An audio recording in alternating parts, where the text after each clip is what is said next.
பதில் சொல்லுங்க. ஸ்டாலின் அவர்களை நீங்க தான் பதில் சொல்லணும். நீங்க தான் சொல்லணும் இதுக்கெல்லாம் பதில். என்ன பண்ண போறீங்க?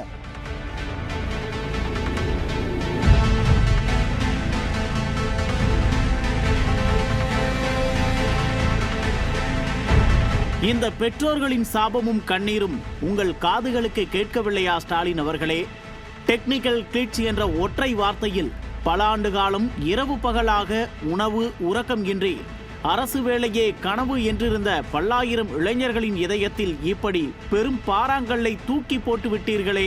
ஒரு தேர்வை கூட ஒழுங்காக நடத்த துப்பில்லாத உங்களுக்கெல்லாம் எதற்கு ஆட்சி என நான் கேட்கவில்லை.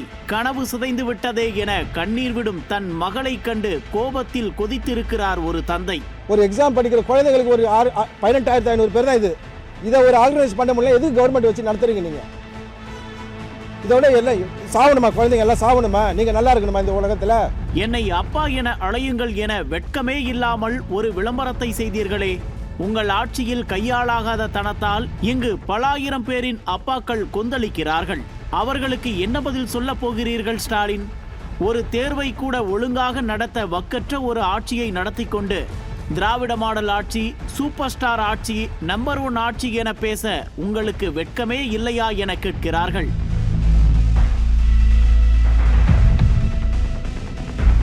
பல லட்சம் இளைஞர்களை மன உளைச்சலுக்கு உள்ளாக்கிவிட்டு ஒரு வருத்தம் கூட தெரிவிக்காமல் கட்டாயப்படுத்தி நடத்தி கொண்ட பாராட்டு விழாவில் மேடையில் வசனம் பேசுவது அருவருப்பானது என விமர்சிக்கிறார்கள் மக்கள். தேர்விற்கு ஒரு நிமிடம் தாமதமாக வந்தாலும் உள்ளே அனுமதிக்காமல் கண்டிப்பு காட்டும் அதிகாரிகள் 9:30 மணிக்கு ரத்து செய்யப்பட்ட தேர்வு குறித்து மற்ற மாவட்டங்களுக்கு முறையாக தகவல் கொடுக்காததால் 12:20 மணி வரையும் தேர்வர்கள் தேர்வை எழுதி இருப்பது கொடுமையிலும் கொடுமை. புதுசா இருக்கு. ஏன்னா இந்த மாதிரிலாம் ஏடிஎம்கே பீரியட் ஆர் இதுக்கு முன்னாடி இந்த மாதிரி நியூஸ் கேள்விப்பட்டது கிடையாது. இதுதான் நிர்வாகத்திறன் உள்ள தலைவர், இளைஞர்களின் எதிர்காலத்தில் அக்கறை உள்ள தலைவர் நடத்திய ஆட்சிக்கு சாட்சி.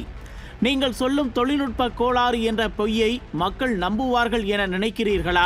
அரசியல்வாதிக்கு எதுக்கு தான் இருக்கிறீங்க? ஒரு நாள் நேர்மையாக நடத்த மாட்டீங்களா? நீங்களா யாருமே எக்ஸாம் நடத்த மாட்டீங்களா? உங்களுக்கு ஏற்ற ஆளை உள்ள போகிறதுக்கு எதுக்கு பிள்ளைங்களை உயிரை சாவடிக்கிறீங்க? நீங்கள் குழந்தை ஒரு ராவும் பகலமாக படிக்குது, வாழ்க்கையை தொலைச்சிட்டு கல்யாணம் வேணான்றது படிக்குது. அந்த படிக்கிற குழந்தை இந்த மாதிரி சாவடிக்கிறீங்களா? நீங்களாம் என்னத்தை அள்ளின்னு போக போகிறீங்க? பணம் பணம் பணம் பணம்ட்டு என்னத்தை அள்ளின்னு போக போகிறீங்க நீங்கள் எல்லாரும்? இதுதான் அனைத்து பெற்றோர்களின் சந்தேகம். ஏற்கனவே நகராட்சி துறையில் அரசு பணியில் நடந்த 2000 கோடி ரூபாய் ஊழல் குறித்து அமலாக்கத்துறை புகார் அளித்தும் திருடனுக்கு தேள் கொட்டியது போல வாயை மூடிக்கொண்டு இருப்போரின் ஆட்சியில் மக்கள் வேறு என்ன சந்தேகிக்க முடியும்? வேலை வாய்ப்புகளை உருவாக்குகிறோம் என்ற பேச்சுக்கள் காற்றில் பறக்கும் நிலையில் 1000 பணியிடங்களை கூட முறையாக நிரப்ப திறனின்றி இருக்கும் ஸ்டாலின் அரசுக்கு வரும் தேர்தலில் தக்க பாடம் புகட்டப்படும் என கொந்தளிக்கிறார்கள் தேர்வர்கள். 5 ஆண்டுகால ஆட்சியில் பல தவறுகளை செய்துவிட்டு தப்பித்து கொண்டு இருக்கும் ஸ்டாலின் அரசு ஒரே தேர்வில் பல லட்சம் குடும்பங்களின் சாபத்தை வாங்கி கட்டி கொண்டிருக்கிறது.